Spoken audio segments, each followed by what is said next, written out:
गोबां रंजानायखौ नुनो मोनदों। बेयो मानि थाखाय रंजानाय? दिनै बे जोंनि बे उदालगुरि डिस्ट्रिक्ट इउपिपिएल अफिसावहाय बिनि रंजानायनि ओंथिया बेनो जे दिनै मोनसे गोजोनथाव बाथ्रा जोंनि गेजेराव सफैदों जे बिथां पार्टिनि प्रेसिडेन्ट प्रमद बर' बिथाङा दिनै एमपि हिसाबै सायख'जाबाय आरो बिथांजों खुनु कन्टेस्ट गैया। बेनिखाय बिथांखौ डाइरेक्ट बिथाङा माने सेलेक्टेड जाबाय होननानै बुङोब्लाबो भुल गैया। दाथ' रिजाल्टआ फर्मेलि डिक्लेरेसन जागोन जेब्लानाखि रिजाल्टआ डिक्लेयार जायो। नाथाय बिथाङा अलरेडि दिनै सेलेक्टेड जाखाबाय। बेनिखायनो दिनै जों रंजानाय मोनदों आरो बिथांनि बे सेलेक्सन जानायनि गेजेरजों जों जोंनि पार्टियाव मोनसे आरो गोदान मोनसे हां मोननाय बोलो जोंनि पार्टियाव फैफिनदों।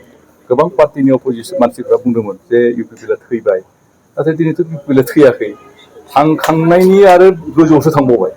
जे मानसिफ्रा सानदोंमोन बे इउपिपिएल पार्टिया जोब्बाय एसेयावनो, नाथाय जोबाखै इउपिपिएल पार्टिया। दिनै प्रमद बर'आ आखौ साथाम जोंनि प्रमद बर'जों जों साथाम एमपि मोननो हाबाय। दा साथाम एमपि गोनां बे पार्टिया कुनुदिन थैया आरो बांसिन रायजोनि मोजांनि थाखाय खामानि मावनो हागोन।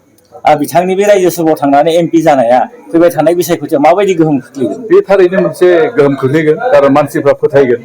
दिनै थारैनो माथो इउपिपिएलआ मोजां खामानि मावनायखायसो बेबायदि एमपि होजादों।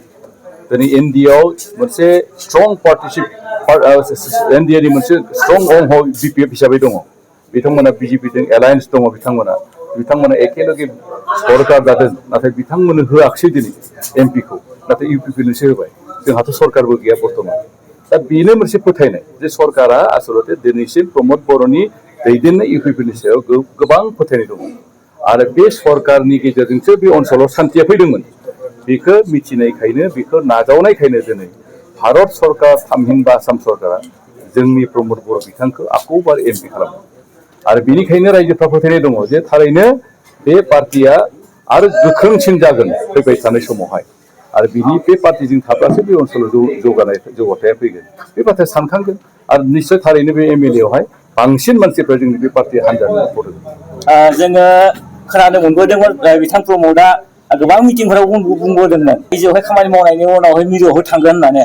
आरो जुदि मिरुआव थाङोब्ला थारैनो बिथाङा सासे मन्त्रिनि बिबान मोनहैगोन होनना नोंथाङा सानो नामा? जों आसा खालामदों आरो जोङो आसाम गभर्नमेन्टखौबो जों खावलायहरदों बे नैबे मिडियानि गेजेरजों आरो जों खावलायहरदों सेन्ट्रेल गभर्नमेन्टखौबो बिथांमोनखौ बुंहरदों जिहेतु बिथांमोना जिहेतु प्रमद बर'आ सासे दक्षता गोनां सासे व्यक्ति, सासे एफिसियेन्ट लिडार, बिथांखौ सासे मन्त्रि होनानै जाहाथे जोंनि बे नर्थ इस्ट आरो लोगोसे जोंनि पार्टिकुलारलि बे बर' एरिया आसाम बे एरियायावहाय जाहाथे जों डेभेलपमेन्ट खामानिखौ मावो आरो बिसेसकि जोंनि नर्थ इस्टआवहाय दिनै गोबां जेंनाफोर दङ।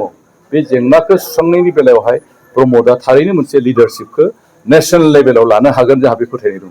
बेनिखायनो जों खावलायदों not only north east entire इन्डियायावहायनो बिथाङा बे मोनसे रलखौ लानानै मोनसे भारतनि थाखाय जोंनि नेसनेल लेभेलाव मोजां खामानि मावनो हागोन बेखौ जोंहा फोथायनाय दं।